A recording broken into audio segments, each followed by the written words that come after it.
ಉಡುಪಿ ಜಿಲ್ಲೆಯ ಪ್ರಮುಖ ಧಾರ್ಮಿಕ ಕ್ಷೇತ್ರಗಳಲ್ಲಿ ಒಂದಾಗಿರುವ ಶ್ರೀ ಆದಿಶಂಕರಾಚಾರ್ಯರಿಂದ ಪ್ರತಿಷ್ಠಾಪಿಸಲ್ಪಟ್ಟ ಕ್ಷೇತ್ರ ಎನ್ನುವ ಹೆಸರನ್ನು ಪಡೆದುಕೊಂಡಿರುವ ತಾಲೂಕಿನ ಮಾರಣಕಟ್ಟೆಯ ಶ್ರೀ ಬ್ರಹ್ಮಲಿಂಗೇಶ್ವರ ದೇವಸ್ಥಾನದಲ್ಲಿ ಬುಧವಾರ ಹಾಗೂ ಗುರುವಾರ ನಡೆಯಲಿರುವ ಕೆಂಡ ಮಹೋತ್ಸವ ಹಾಗೂ ವಾರ್ಷಿಕ ಜಾತ್ರಾ ಮಹೋತ್ಸವಕ್ಕಾಗಿ ನಾಡಿನ ವಿವಿಧ ಭಾಗಗಳಿಂದ ಸಾವಿರಾರು ಸಂಖ್ಯೆಯಲ್ಲಿ ಭಕ್ತರು ಆಗಮಿಸುತ್ತಿದ್ದಾರೆ.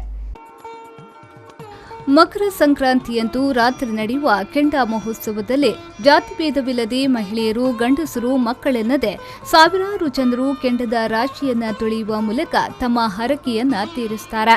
ಬ್ರಹ್ಮಲಿಂಗೇಶ್ವರನನ್ನ ನಂಬಿರುವ ಕುಟುಂಬದ ಕನಿಷ್ಠ ಒಬ್ಬರು ಸದಸ್ಯರಾದರೂ ಜಾತ್ರೆಯ ದಿನದಂದು ಬಂದು ಶ್ರೀದೇವರಿಗೆ ಪೂಜೆ ಸಲ್ಲಿಸುವುದು ಈ ಭಾಗದ ವಾಡಿಕೆಯಾಗಿದೆ.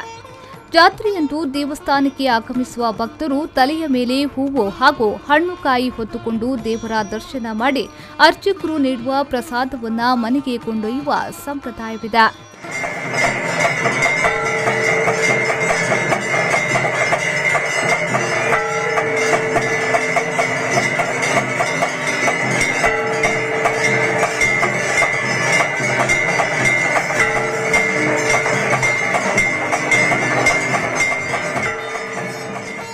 ಹೆಮ್ಮಾಡಿ ಹಾಗೂ ಆಸುಪಾಸಿನಲ್ಲಿ ಬೆಳೆಯುವ ಹಳದಿ ಬಣ್ಣದ ಸೇವಂತಿಗೆ ಹೂಗಳನ್ನು ಬ್ರಹ್ಮಲಿಂಗೇಶ್ವರನಿಗೆ ಮೊದಲು ಅರ್ಪಿಸಬೇಕು ಎನ್ನುವ ವಾಡಿಕೆಗಳಿರುವುದರಿಂದ ಸೇವಂತಿಗೆ ಬೆಳೆದ ಬೆಳೆಗಾರರು ಶ್ರೀದೇವರಿಗೆ ಸೇವಂತಿಗೆ ಮಾಲೆಯನ್ನ ಅರ್ಪಿಸುವ ಮೂಲಕ ಧನ್ಯತೆಯನ್ನ ಅನುಭವಿಸುತ್ತಾರೆ. ಉಡುಪಿ, ಕಾರ್ಕಳ, ಬ್ರಹ್ಮಾವರ, ಪಡುಬಿದ್ರೆ ಸೇರಿದಂತೆ ಜಿಲ್ಲೆಯ ತೆಂಕು ಭಾಗದ ಸಾಕಷ್ಟು ಜನರು ಮಾರಣಕಟ್ಟೆಯ ಬ್ರಹ್ಮಲಿಂಗೇಶ್ವರ ದೇವರನ್ನ ನಂಬಿರುವುದರಿಂದ ಕೆಂಡ ಮಹೋತ್ಸವ ಹಾಗೂ ಜಾತ್ರೆಯ ದಿನದಂದು ಭಕ್ತರಿಗೆ ವಿಶೇಷ ಬಸ್ ಹಾಗೂ ವಾಹನದ ಸೌಲಭ್ಯವನ್ನ ಮಾಡಲಾಗುತ್ತದೆ. ಕಳೆದ ಕೆಲವು ವರ್ಷಗಳಿಂದ ಜನವರಿ 14ರಂದೇ ಶ್ರೀ ಕ್ಷೇತ್ರದ ಕೆಂಡ ಮಹೋತ್ಸವ ಹಾಗೂ ವಾರ್ಷಿಕ ಜಾತ್ರೆ ನಡೆಯುವುದು ವಾಡಿಕೆ. ಹಲವು ವರ್ಷಗಳ ಬಳಿಕ ಈ ಬಾರಿ ಕೆಂಡ ಮಹೋತ್ಸವವು ಜನವರಿ 15ರಂದು ಬಂದಿದೆ.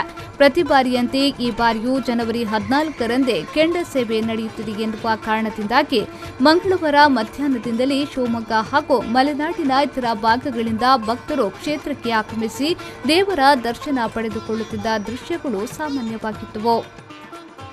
ಬೈಂದೂರು ಕ್ಷೇತ್ರದ ಶಾಸಕ ಬಿಎಂ ಸುಕುಮಾರ್ ಶೆಟ್ಟಿ ಅವರು ಶ್ರೀ ಕ್ಷೇತ್ರ ಮಾರಣಕಟ್ಟೆಗೆ ಭೇಟಿ ನೀಡಿ ವಾರ್ಷಿಕ ಜಾತ್ರೆಯ ಧಾರ್ಮಿಕ ವಿಧಿವಿಧಾನಗಳಲ್ಲಿ ಭಾಗಿಯಾಗಿ ಶ್ರೀ ದೇವರ ದರ್ಶನವನ್ನ ಪಡೆದುಕೊಂಡರು.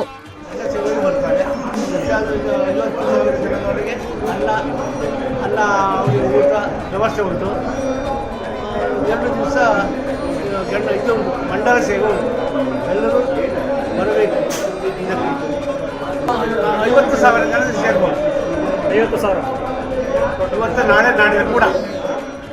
ಆನುವಂಶಿಕ ಮುಕ್ತೇಶ್ವರ ಸದಾಶಿವ ಶೆಟ್ಟಿ, ಅರ್ಚಕರಾದ ಪಾರತೀಶ್ ಭಟ್, ರಾಮಚಂದ್ರ ಮಂಚ, ಕೊಲ್ಲೂರು ಕ್ಷೇತ್ರದ ವ್ಯವಸ್ಥಾಪನಾ ಸಮಿತಿಯ ಸದಸ್ಯರಾದ ವಂಡಬಳ್ಳಿ ಜಯರಾಮ್ ಶೆಟ್ಟಿ, ವ್ಯವಸ್ಥಾಪಕ ಕೆ ನಾರಾಯಣ್ ಶೆಟ್ಟಿ, ಉಸ್ತುವಾರಿ ಶ್ರೀ ರಘುರಾಮ್ ಶೆಟ್ಟಿ, ಉದ್ಯಮಿ ನೈಲಾಡಿ ಶಿವರಾಮ್ ಶೆಟ್ಟಿ, ಪಾತ್ರಿಗಳಾದ ಗಣಪಯ್ಯ ಶೆಟ್ಟಿ, ಶ್ರೀಧರ್ ಮರಡಿ ಹಾಜರಿದ್ದರು. ಶ್ರೀಕಾಂತ್ ಹೆಮ್ಮಾಡಿ, ವಿ4 ನ್ಯೂಸ್ 24/7 ಕುಂದಾಪುರ.